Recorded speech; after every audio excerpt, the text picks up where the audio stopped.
everybody, Laura Basson here. I'm so glad that you're joining me for this Make It Monday video.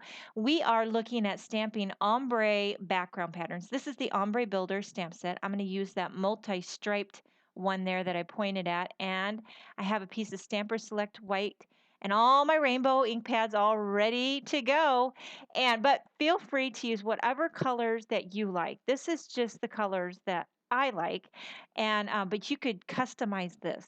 You could use this for different holidays, different occasions. If you want to go pastel, you want to go earth tone, you know, whatever you like. But I'm starting with Raspberry Fizz, and one thing you got to know when you're doing this, you got to put your back into it. You got to press down and get a good impression there. Now we're moving on to berry sorbet.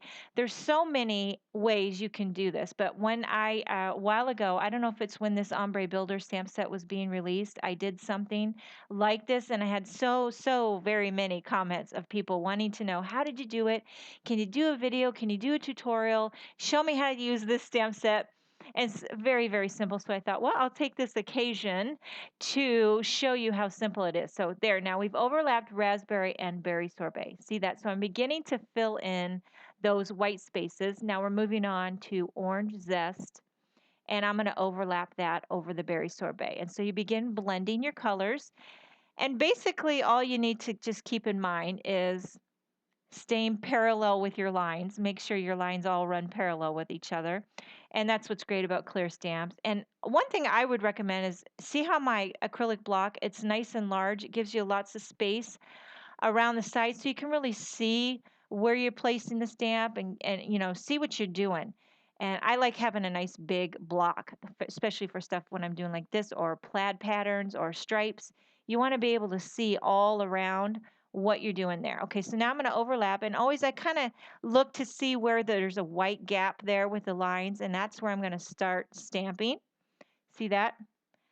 It's already looking beautiful.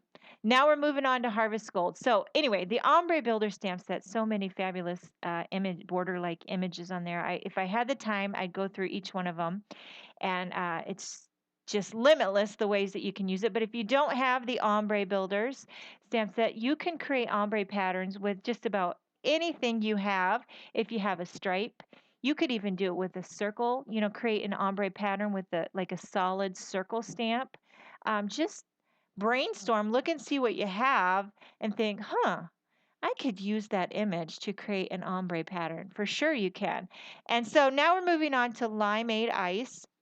I know I've said this before, but limeade ice is one of my all-time favorite colors, and I just love it. And since I love the green so well, see how that's blending in with the Harvest Gold and Summer Sunrise?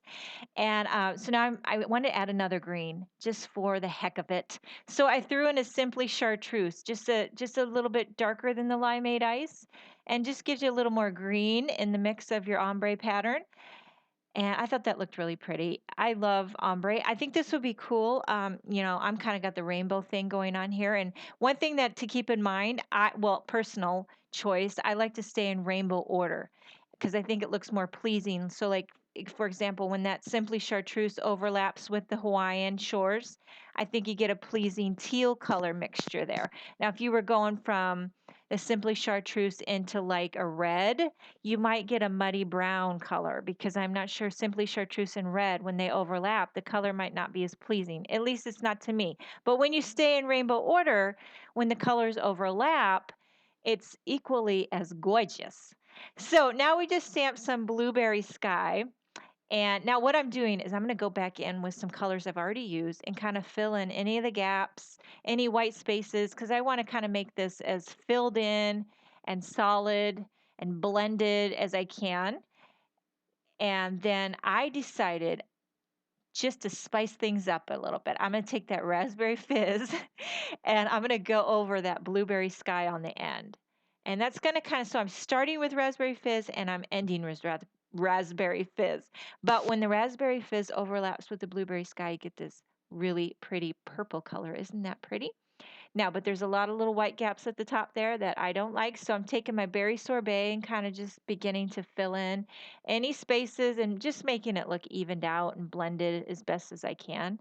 Um, I think it'd be cool to try to do an ombre with the same color family. Like instead of going rainbow, do like start dark red and go all the way up to super, super light pink. So you kind of stay in the same color family, but you got this ombre. That'd be cool. Um, be cool to do a baby card. You could do the pastels. I would like to try to see one that's Christmas ombre. Wouldn't that be cool? Oh, brother, I'm giving away all my good ideas. No, but I'd love to see you try some of these ideas. Try them out and see, and then you do all the hard work and let me know if it works. Okay, so once I've got this all stamped out the way I like it, I'm going to go ahead and trim it out. You wouldn't have to. It's got a nice little white border there, but I just trimmed it out evenly. Got a nice crisp edge on all four sides. Now I have my white card base, and I'm going to mount this right on top with some foam tape, popping it up. I love to pop it up. This is a really clean and simple graphic card. Gives you a nice thick white border around your colorful ombre background, and it really just looks great. Now, what I did was I took this framed Friends die cut. It's just all in one big word sentiment. I love stuff like this. I die cut 3 of them and I'm gluing them together. I'm stacking them up with some Tombow Mono and just giving it some dimension so that you wouldn't have to try to use foam tape and put it behind this dainty and detailed die cut. It's much easier if you just layer 3 of them together. So now I've got those all stacked up and I'm putting a little Tombow Mono on the back side so that I can glue that onto my ombre background there, just like so. And this really, really pops against this colorful background. I like that, that bright white sentiment. So simple because you do all the work with the ombre stamping, so you want something simple for your sentiment. Now here's the trick for putting the eye in the right spot. I've got that negative part from my die cut and I'm laying that over and it shows you exactly where you need to put your eye. See that? That's a little trick I've learned along the way. And boy, does it help me because sometimes you just never know where to put that stinky little eye. Not that the eye is stinky, but it is sneaky. It's sneaky and stinky.